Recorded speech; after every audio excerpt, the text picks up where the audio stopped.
As I said, we'll have another subject, and I have a special guest this morning talking about renowned journalist, columnist, historian. When you think about journalism in this country, there's no way the name of Dare Babarinsa will not have a prominent place, and he is our guest this morning. Dare, it's a pleasure to have you. Thank you very much. Thank you very much. I'm happy to be here, my brother. Indeed.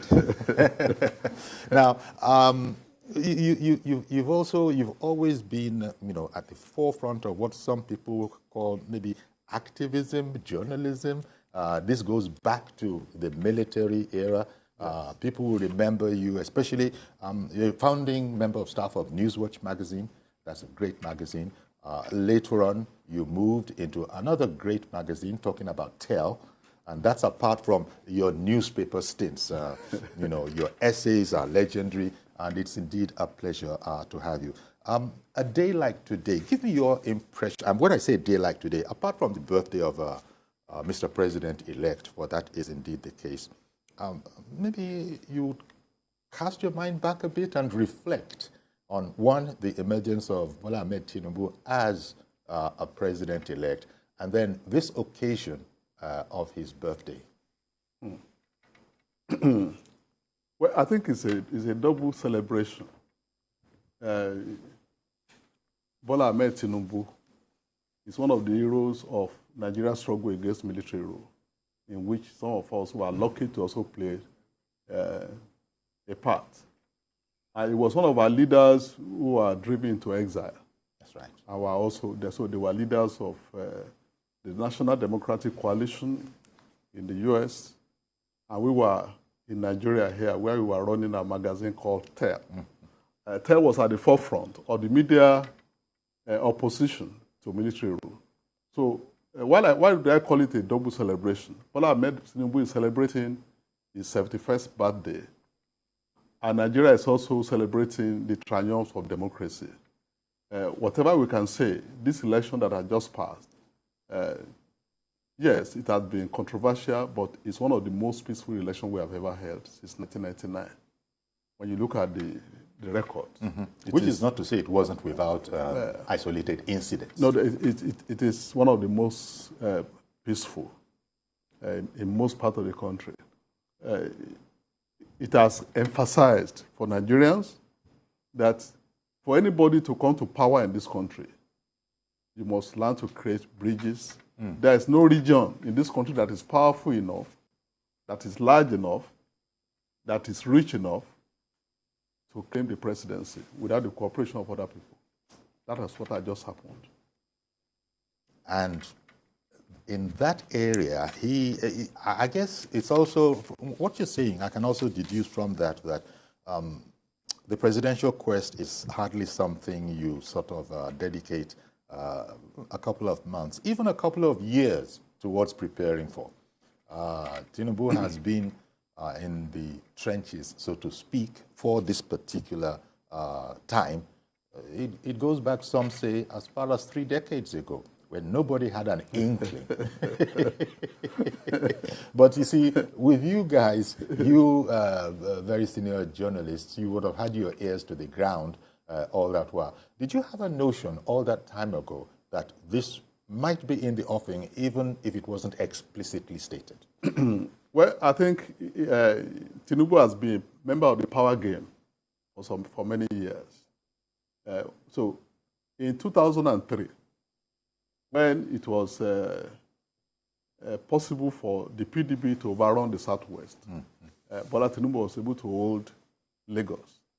And that became a staging post for his own brand of politics to regroup, to rebrand, and to relaunch the offensive. So as the leader of that resistance movement that finally became triumphant, it is not, for him to do that, he has to transform himself from just a Lagos leader to a national player. And being a national player, he has done very well with it. As I said earlier, it's not possible to stay on your region alone and play the national game. So it is from that 2003 onward, he has been playing the national game, and this is the combination. Combination of it. And again, as you are saying, it's all about bridges, as you just said, that no person from his own region alone could do it. And there are people say that Bola Ahmed Tinubu is a master build bridger when it comes to that. The pace of his campaign was grueling. It went all over the country. It cut up and down the length and breadth of Nigeria, which is a further testimony to what you've just said, that he was very, very serious and indeed very, very successful. Just before you came in on our program, we had some other people. There was the Governor Ganduje.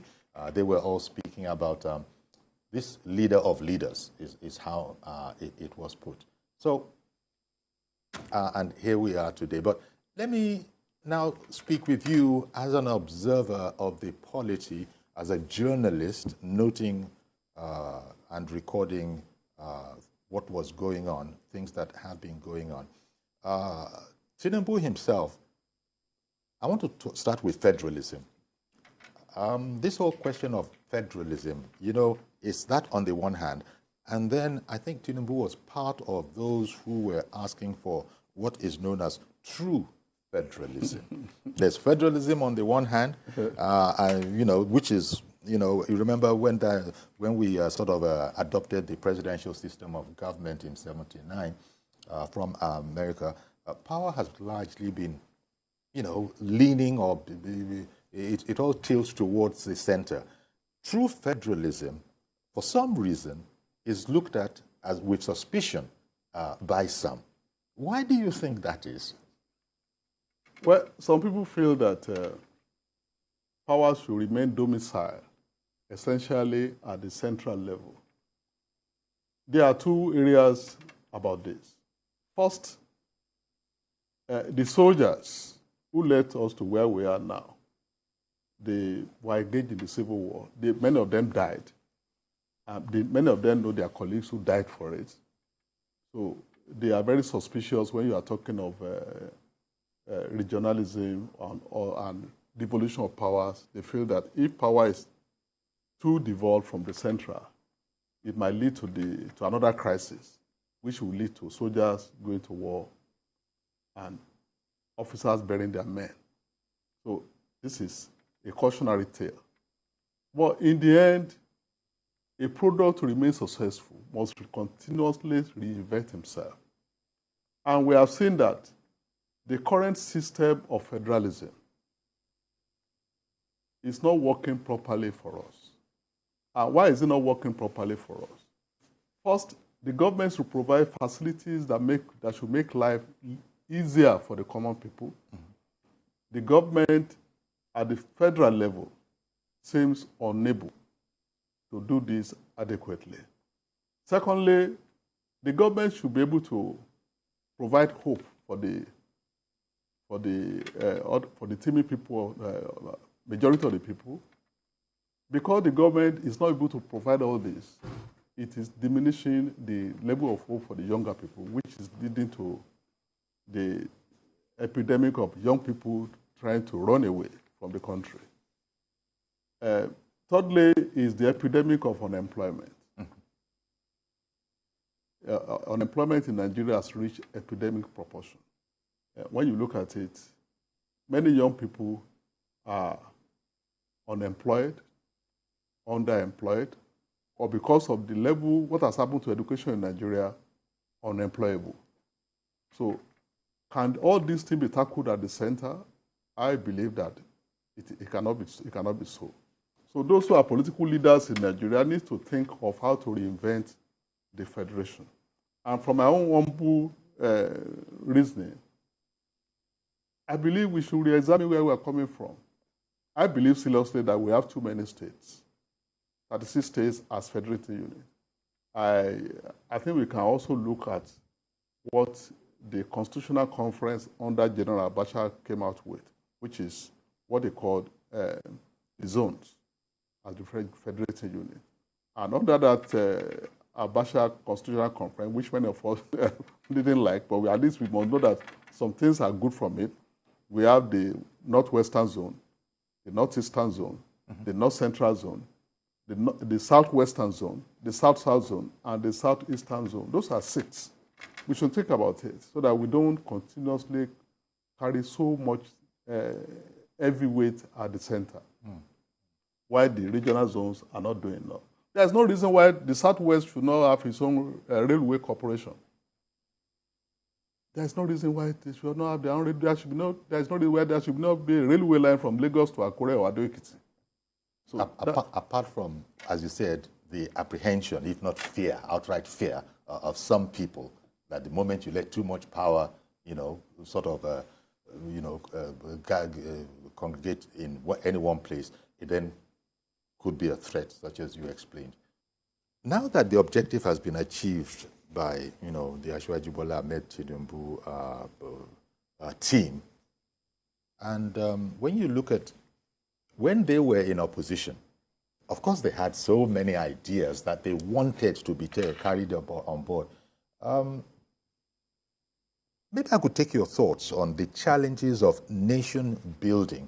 Federalism you've spoken about, but the challenges of nation building.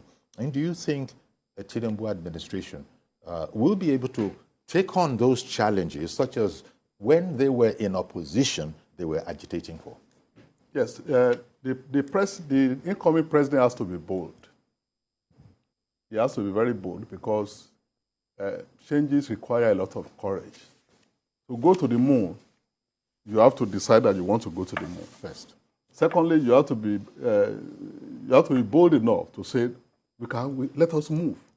Let us move now that we have decided. One of the things the president has to do is to know that constitutional reform is fundamental to Nigeria's future. Like I said earlier, the regional arrangement should be looked into seriously because the basic challenge is to make Nigeria prosperous, to make our people, younger people, to give them hope that they can work in Nigeria and make profit from Nigeria, and that the environment will give them what they really want. But as it is now, in Ekiti State, we have been struggling to construct the road from Ado-Ekiti to Akure for maybe 20 or 30 years. And these are between 2 state capitals. If it's a regional arrangement, this thing cannot last so long. So I believe power should be devolved. I'm not asking for a rethinking of things, but I believe that if we recreate the regional setting, maybe a development setting, not necessarily abolishing the state, to ensure that regions can take care of themselves. It will allow people to know whom to blame when there are no employment. People, if there is no power, if the Southwest generates its own power and supplies its own power, then they will know that we know whom to blame if there is no power. If a barber cannot go to his shop because there is no power, then there is problem. If a tailor cannot work because there is no problem, then we know whom to blame. But as of now, everything is domiciled in Abuja, and that is not good enough. So the president-elect should know that he has to play the game differently if he wants a different outcome. If he should continue on the same route, then we'll still have the same result, which is not good enough for the future of Nigeria. So, as you said, the president-elect, when he becomes president, is going to have to be bold, because it's easy to continue in the way that is already known. But sometimes doing the right thing, doing that which is necessary, can lead to, maybe that's what has made some of our previous leaders sort of a bit more reticent than we needed them to be. Tinubu, for instance, during the campaign, at one point, speaking to the business community in Lagos here, I believe, had said that, you know what, I've got to tell you something. It doesn't matter how we feel about it. We are going to have to remove the subsidy on fuel. Now, the fact that you chuckled on that, it just goes to the meaning. And suddenly we're beginning to hear that fuel might actually be in the region of maybe 700 naira to the liter. TUC, NLC says, well, no. Actually, we are looking at it as somewhere between 350 and 400 naira to the liter, neither of which are palatable, considering that we've been used to sub 200 naira, sub 200 naira price of fuel per liter. These are the kind of challenges. And when you said he's going to have to be bold, I just remembered that. Do you think this could, because sometimes when a person has great political capital, he can pull off a lot of stunts. It was said that Buhari had a lot of political capital when he came in. What he did with it, well, I guess the jury's still out. Yes. You know that the nature of state is changing. In the 1950s and 60s and 70s, the state was very powerful. And most of the ventures that could be done were done by the state. It was called an era when the Nigerian state controls what they call the commanding height of the economy. But now, we have to be humble enough to know that the state can no longer control the commanding height of the economy. Okay. You must now know that there are individuals and group of individuals and corporations that are non-state actors that we have to tolerate to participate actively in our state. And we have seen that participation of these non-state actors are not so bad. We have seen that in the past, telephone used to be monopolized by the government. Look at what has happened when non-state actors enter the fray. So the Asiwaju Bola Ahmed Tinubu group must be ready to allow non-state actors to participate, to give us electricity, to give us water, to give us railway lines, to control this thing. It is now seen that government can provide the enabling environment, but government trying to be involved directly in business is often disastrous, if not calamitous. And we have seen the example of Ajaokuta State Company. Yeah. Nigeria was a capitalist state. It went to a socialist state to bring people to come and construct Ajaokuta. And now for, I don't know how many decades, all the children that are born when Ajaokuta started, have started having children. Yet Ajaokuta remains. A story that has not ended. So they're going to have to be quite prepared for this. And I have this niggling suspicion that they would have looked at all of this. By the time Tinubu made that statement that come rain or high weather, we will do the needful in this instance, which is taking the subsidy out of petrol. That sort of has given us an indication of what to look out for. Because Ashwaji has always said that it's about the empowerment of labor. First of all, empowerment of the country, and then human capital development is another very, very important thing to Ashwaji Bola Ahmed Tinubu, as noticed in a number of colloquiums that have passed. Yeah. Now, human capital development, they hardly are concerned with. I don't think that idea, it doesn't exclude, but it's not really concerned with 65-year-olds and above. It's going to be with, the real virile youth. Do you see this administration being different, especially as there are political debts to repay, all these things I understand go on in political circles, that might not favor the youths getting the kind of pride of place in the new Nigeria? If there is a lot of emphasis on devolution of power, on creating new institutions that can encourage empowerment, okay, then Asiwaju would have started paying his debt to the younger people. Because when you look at the demography, it is the youth that is bringing him to power. That's right. So we need to create institutions that will bring employment. You cannot have the population of Nigeria is Nigeria's power, but that power will be rendered powerless if that power is not employed. There is no value to a population that is jobless. So, what are the things that we can do?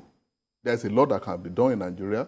We have seen now that the population of 200 million is not a working population when it is not producing its own clothes. When the clothing for the 200 million is being brought from China or the US or Europe, then it's a wastage. When the tailors of Nigeria should be employed to provide dresses for Nigerians, instead we are bringing in second clothes from Europe or Asia, then we are in trouble. So the incoming president has to be bold, because these are things that will cause problem for him. Some people will think it is in the interest of Nigeria to be using second clothes. The president must say, we don't want to use second clothes again. Let us empower our own tailors. Simple thing, because if you don't empower your tailors, they cannot be rich. And if they are not rich, they cannot pay taxes. And if they cannot pay taxes, the state itself will get poorer for it and cannot provide the facilities that will make Nigeria a better place, so that the Japa syndrome can be curbed. Exactly. Now, education is going to be very, very important. It is said that there are too many Nigerian children that are not in school. It is these children that are going to become the leaders, if not tomorrow, at least day after tomorrow, maybe even next month. But you've got to start. How big a challenge do you think that is, considering that everybody now is not, scratch that. A lot of people don't seem to understand the value of education, especially with the new phenomena we're having nowadays, where if people have money, they just examine it and say, look, I sit down here, I'm making more money than a professor makes. I don't need to bother about school. That challenge, how do you think this administration could come into that? Well, basically, the new government should think about what we can do to satisfy our own taste. Okay. You have a population of 200 million. What are they eating? What are they drinking? What are they wearing? What kind of houses are they living in? How many of these things have been produced in Nigeria?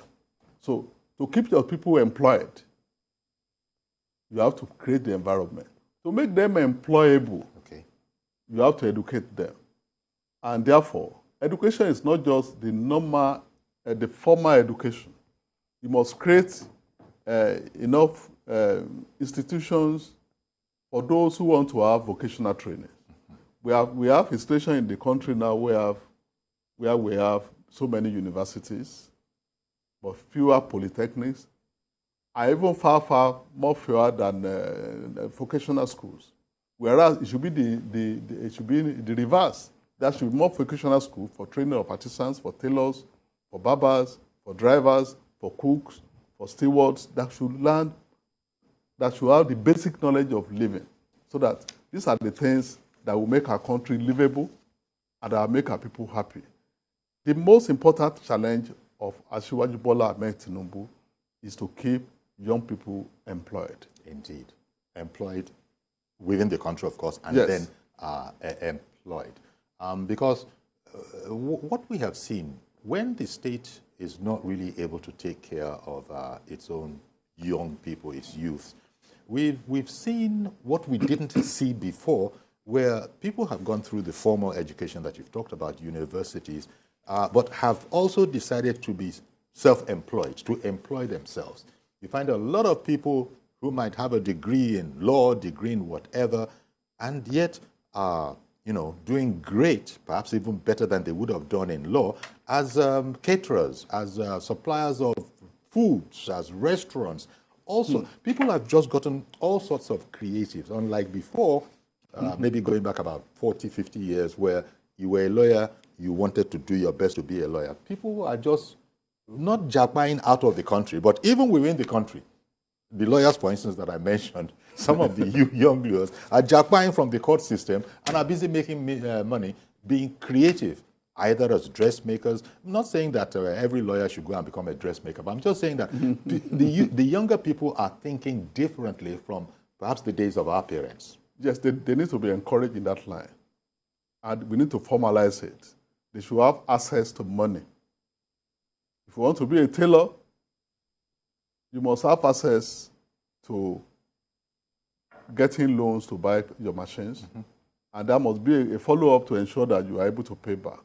Because part of the problem has been that uh, in some states, the government will make available loans through as a form of political patronage, and therefore those who got the loans will not pay back because they see it as part of the national cake. So we should create institutions that will ensure that when people get loans, they can pay back. Because that used to happen in the past, where people will get these loans and it's just their own share of the national cake. Yes. So we need to that should be a different ballgame this time around. I think the youths were very much impressed when I think Ashwaju broached the subject matter about helping students out, because the loans, for instance, in America, it is said to be killing. You get a student's loan, you might spend so very long taking care of it, paying back and that kind of a thing, but at least the system is in place. Here, I don't know how it might work, but Ashwaju has broached that subject in the course of his campaign, that loans, financing will be provided for people in, the youths, so that, That would really be great, because part of the challenges have been young people, even drivers. If you want to buy your own car to do taxi, then there must be a way you can get loans. Become self-employed, and that will encourage you to discipline you. You are going to pay back. Therefore, you rather pay back than marry a second wife. One of the things that one of the key points of Ashwaju in the campaign was, look, I have a CV. There are things that have been done, that I have done, and I continue to, and I've handed it down, and people continue to do it. And the suggestion there was, of course, that done this, you've seen that I've done that, unlike people that don't really have anything to show. We've done this. Now the next level is that there are people who are thinking that maybe God sent this man to extend what Lagos is like, maybe not overnight, but the ideas in Lagos, to extend them across the country. How easy do you think this will be, since we have to maintain the sort of quote-unquote independence of the states? Well, the future is never an easy territory. The future is not an easy territory. Ashwaju has done it in Lagos as what I would call a testing ground. Mm-hmm. But on the national level now, he has to create new institutions. His tolerance has to be different, because Lagos was an easier thing for him. So there is a need for new template, new institution, a new level of tolerance. Okay. Because not all the experiment would succeed immediately, but it needs a lot of courage to confront the meaning of change. Change is not an easy thing, and it's not going to come easily. Like I said earlier, he must create new institutions, especially on the regional level. I must also empower those who want to participate in this new dispensation, so that we know that regions can be empowered to create their own railway line. There will be competition. In the past, the regions in Nigeria were competing among themselves. When the Western region introduced free education in 1955, other regions realized that this thing can be done. And they moved in, not so successfully, but they tried it. When the television was introduced in the West, every region had its own television station. Indeed. And the West was first in Africa. Yes. So when before the regions were created, what they call higher education was a region of the federal government in Lagos, and therefore the federal government only created Yaba College of Tech here. They didn't think Nigeria was ripe enough for a university. And when finally the colonial government brought a university, they brought it as a university college. They didn't think it should be a full-fledged university. But when the regions came, they said, we don't need any college. We want our own university straight away. And immediately you see that all regions, the North, the West, the East, and even the federal government, each of them created a university. By 1962, Nigeria moved from a country of only one university to a country of 5 universities. So we need that regional competition. It will create competitive. Instead of governors now running to Abuja to get things done, let them do it in their own regions and states. Well, we've almost run out of time, but maybe you could just take a minute to get your commentary on the ugly situation we find ourselves in, where ethnic heads are rearing, ethnicity is rearing its ugly heads, and we have people apologizing up and down, people saying four pass. Your thoughts on how we got to this pass? Very briefly. I don't think there's anything to worry about in that. Go to any market, you see that Nigerians are peaceful, everything is going well. What happened in 1966, where people started killing themselves, which was very unfortunate. If you trace that story back now, you know that the Civil War was unnecessary, and it was basically fought in vain. So I believe Nigerians are wiser now.